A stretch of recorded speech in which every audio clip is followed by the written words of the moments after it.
The average person spends 7 hours glued to a screen every single day. That means of your life, 1/3 is spent sleeping, 1/3 is on your devices, leaving you measly 30% to get everything you want out of life. Personally, I don't like the sound of that, so I decided to read the top 5 books on distraction to find out how we can stay focused in such a distracted world. So right off the bat, we have Stolen Focus by Johann Hari. Now in this book, Johann really shows us how gigantic, ginormous, ginorminosaurus this problem really is. Guys, this orange is Ginorminosaurus. We have million-dollar teams of the world's top psychologists, engineers, and neuroscientists working around the clock to hack our primitive brains to get us to spend as much time on these apps and devices as humanly possible. Probably the scariest idea from the book is the fact that these companies have such sophisticated models of our personalities based on how many seconds and microseconds you spent looking at different posts and videos and scrolling past. They know everything about you.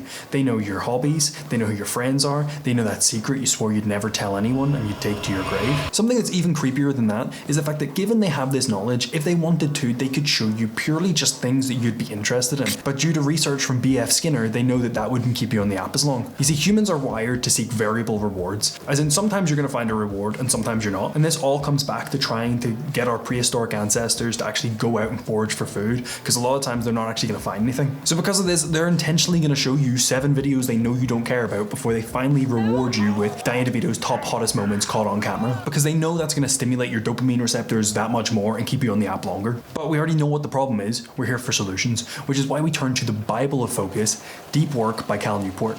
Now, full disclosure, Cal is a crazy person. He's not on any social media, he's essentially off the grid, and rumor has it, if he finds you doing a TikTok dance, he will kill you with a hammer. But that being said, he's also a world-renowned professor, so maybe let's hear him out. He proposes that what we need is to spend long periods of time focused on one thing and one thing only. Not only is this going to help us actually recover our attention spans, which we know from studies has actually been dwindling with the rise of these technologies, but also doing this has been shown to help people learn faster and be more productive. The reason for this is because it allows for myelin to form around neurons so they function more efficiently, so thus making you more productive and learn things a lot faster. In fact, J.K. Rowling used it to write Harry Potter in a hotel room in Edinburgh, and Bill Gates used it in order to build Microsoft. And that guy was so good at business that he was best mates with Jeffrey Epstein, so like, worth listening to. Please don't have me murdered, Bill Gates. Ever wonder why you get the best ideas when you're in the shower or just before you're going to bed? Well, the reason for it is that creativity operates on 2 different modes. So the first mode is where you take in as much information as possible. Jesus, that rain. And then the second mode is called the default mode network, and that's when there's a bit more quiet and it can draw connections subconsciously between all the different inputs until it finds something that's actually worth pursuing. The problem in today's age is that we get so much of this type 1 and so little of type 2. We never get silence in order for our brains to actually draw connections, because it's constantly in this first mode, taking in as much as it can. So next time you're stuck for ideas, go for a walk, and instead of bringing your phone, bring a notepad and pen, and I promise the ideas will pour out of you. All these things sound great, but how do we actually make time to do it? Well, wouldn't you know, that's the name of the next book.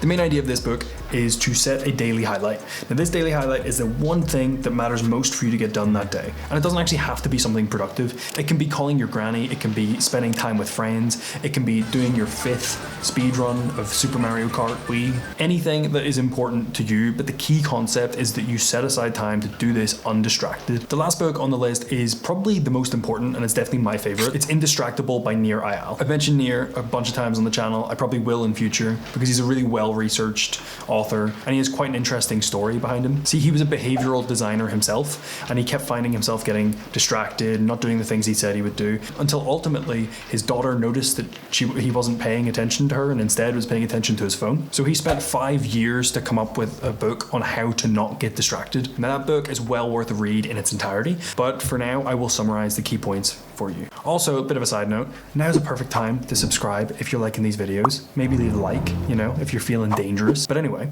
the first thing is to understand that 90% of distractions don't actually come from outside, they come from inside. It's not your dings and rings from your phone and people walking in and everything like that. It actually turns out that 90% of you getting distracted is you trying to escape the feeling of discomfort. You feel an uncomfortable feeling and you try and medicate yourself with different things to distract yourself from that feeling. You'll feel bored, so you check Facebook. You feel stressed stress, so you play a game. There's countless different things, but understanding that this is your brain trying to resolve its discomfort can help you to recognize it in the moment and stay on track. The next stage is making time for traction. Now, if distraction is all the things that you don't want to do and you don't do with intention, then traction is all the things that you actually do want to do. Distraction is spending too much time on social media, spending time with people that you don't like, doing anything that you didn't plan on doing. Whereas traction is everything that you planned on doing. It's working out, it's reading, it's meditating, it's whatever you want. But the key is, in order to separate that, we have to actually plan for traction into our schedule. As Nir says in the book, you cannot call something a distraction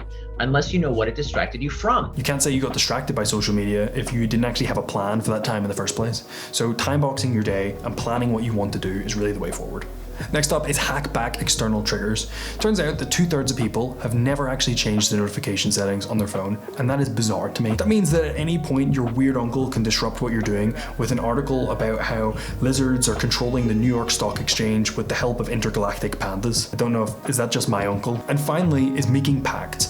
I've talked before on the channel about the power of identity and changing that identity. So trying to adopt the identity of someone who is indistractable can actually help you to avoid getting distracted. The thing is, being indistractable does not mean that you're never going to get distracted. Everyone's going to get distracted. It means that for when you do get distracted and you do veer off course of the schedule that you made, that you're going to find the reason for it. What caused it? Was it an internal trigger? Was it an external trigger? Is it something that I can prevent in future? But adopting this identity can make it our default that we don't get distracted, that we do stay on track. But with all this being said, I don't want this channel to just be a purely theory-based channel. I want to find ways of applying these things practically and actually making a difference with people. I think a lot of people will read countless self-help books and they won't implement a single thing, and it just ended up being ironically a distraction. So for the next 30 days, I'm going to be conducting a little experiment. I'm going to be implementing all the different tips and tricks that I've actually mentioned in this video and seeing if I can retake control over my attention over these next 30 days. So subscribe and stay tuned for that. And other than that, bye. Ride with me if you ride with me, you can slide with me if you feel like